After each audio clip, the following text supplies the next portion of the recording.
Nurses of Reddit, what were the most haunting things someone said on their deathbed? Right before my grandma died, her heart rate shot up to the 220s. As the monitor started sounding all sorts of alarms, she yelled out, "Am I supposed to stop breathing now?" She forgot how to die for a second. This is what keeps the queen alive, I bet.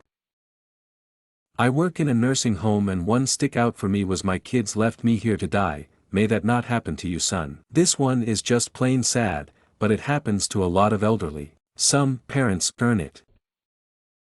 Former CNA in the dementia unit of an assisted living facility, my dad is on his way to pick me up now. She said that every time I checked on her until she died about a week after it started, while she was still mobile she would tidy her room and sit on the edge of her bed and just wait most of the day. That's so sad. Memory care is really rough. The worst are clients who go in as a married couple. The better one forms long-term memories in the facility with their partner, their memory also declines, and then the partner dies. It's absolutely heartbreaking watching clients search all over for their husband, asking staff if they've seen him, and having no idea he's long gone. For a while they'll know where they are and think the husband is somewhere with them, but they're really just alone. I can deal with the people who are long gone and don't know where they are, don't remember family and just want to go home. It's the ones who are still somewhat there that broke me. Don't leave me alone. Last words of Chris Farley, and it fucking sucks. Edit. I never thought my most upvoted comment would be a lament for Chris Farley. I've been reading a lot of the comments and there are a few things I'd like to say. I'm the funny guy in my circle, always laughing or making someone else laugh. It feels good, it feels like I bring something to the table. When the laughing is over and I'm alone I often feel so bad. I related to Farley's death because there were times where I saw my face instead of his. I see a lot of people commenting about their own depression and I'm glad you're talking about it, even to random strangers on the internet. Sometimes you've got to just say it. Use any medium you need to, but let someone know you're struggling or that you have struggled. Use this connection to quell the loneliness and hardships we all have banging around in our heads. I think tonight I will watch Tommy Boy and give my dad a call. Aw fuck. Every time I think about this it makes me super sad. The dude didn't deserve to go out like that. He said that to the hooker he was with, who then actually left him to die. My grandmother grasped the nurse's hand and said, "I think I'm going to die now." The nurse was telling her no, she was doing much better and would likely leave soon, but my grandmother was gone before she could finish her sentence. She knew. I've literally written impending sense of doom on a patient's chart. If they die I want it known I took them seriously. Doc laughed at me. I don't care, I stand by upgrading that chart to a more serious code. Not unusual for impending doom to precede a pulmonary embolism or MI. I take this very seriously in patients who report this, especially those who are oriented and have a sudden onset that doesn't necessarily fit with the behavioral pattern I've seen in them leading up to the change. Good on you for taking it seriously despite others dismissing it. Edit. To clarify for some asking how you know the difference between a panic attack and this so-called impending doom, the straight answer is you don't know, as the difference has yet to reveal itself. It's true that panic can come completely out of nowhere in an otherwise calm individual, but it could also be something more sinister. As an ICU nurse, I am confronted with dozens of small but noticeable changes in patients every shift, and much of what I do is a wait-and-see approach. If their vitals are otherwise reasonably within normal limits, and if a patient has a sudden change like we've described, I will try talking to the patient and helping them work through it, and then probably give a small dose of an anxiety med. If it's something as concerning as a blood clot or a heart attack, you can bet that it will present itself in one way or another. In a pulmonary embolism, classic signs tend to present earliest as anxiety, tachycardia, or a fast heart rate, as well as hypoxia, which is low blood oxygen saturation, and they may initially be hypertensive. These changes would trigger further workup, like blood work, imagining, etc. I would also have a higher suspicion for a pulmonary embolism in a patient with lots of risk factors. For one, like a post-surgical patient who hasn't been mobilizing, or someone who has cancer and is what we call hypercoagulable, which means they readily clot, or a younger female adult who smokes and takes oral contraceptives. If for instance it's a person with a kidney infection who can move around on their own and is otherwise healthy, my first thought usually doesn't include a PE or a heart attack. Now I'm just rambling because I'm on break on a night shift and really shouldn't be using my precious for this night.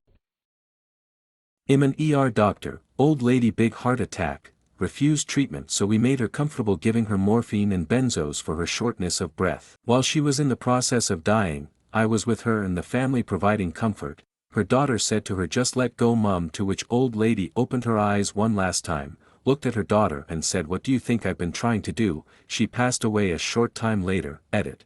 Thanks for the awards. Try to spread awareness of end-of-life care plans, particularly amongst the older folk. There's nothing worse than trying to resuscitate a 90-year-old when you know it's hopeless because the family didn't do any forward planning. This is hilarious. What sass, sounds like something my grandma would say. Sad sassy end.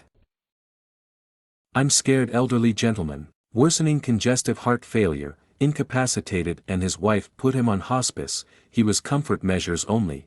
I was at the nurse's station and I could hear him starting to gasp for air. I walked into the room and he was struggling to breathe. I put my stethoscope up to his back, but I already knew what was happening. His lungs were full of fluid.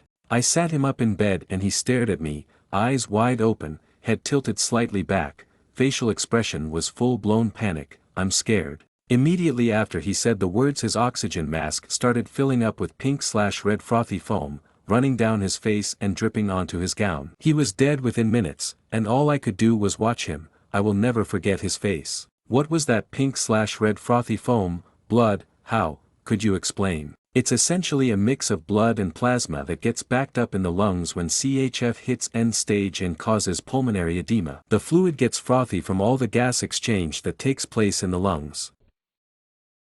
I didn't mean to. We were sending this middle-aged guy home after his ER visit. As soon as we moved him off the bed, he went unresponsive and had no heartbeat. We did a couple rounds of CPR, and he began to come to. He blinked a couple times and the doctor running the code jokingly said, "Sir, you almost died on us." The man said, "I'm sorry, I didn't mean to," in a sad way. His heart then stopped again and we couldn't get him back. Since a lot of you are asking, it was most likely a saddle pulmonary embolism. He was there for something pretty mild, but he threw a clot right when he was being transferred. If you want to look it up, he had classic cape cyanosis across his chest, which is indicative of a big PE. Gosh, that's sad. Apparently when my father died of a completely unexpected heart attack, he just kept apologizing to my mother before he went unconscious. Hurts to think about people knowing they're dying and desperately not wanting to, but not getting a choice.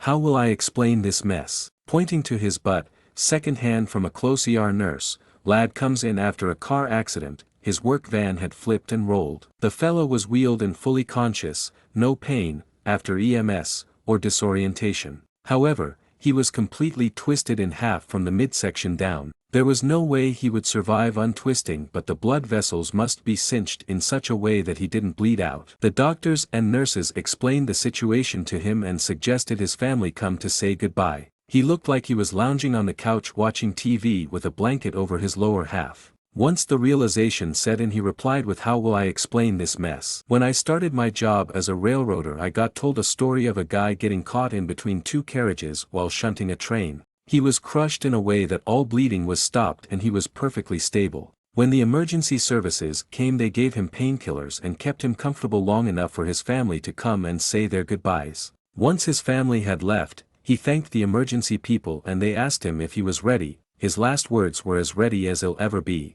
My friend was crushed in between the car he had just been in and a tree from the waist down. They kept him alive so his mother could go and said goodbye. I can't even imagine how difficult that must be. In the moment and then the decades which follow it." Make sure to subscribe and turn on notification. See you on another video. Bye.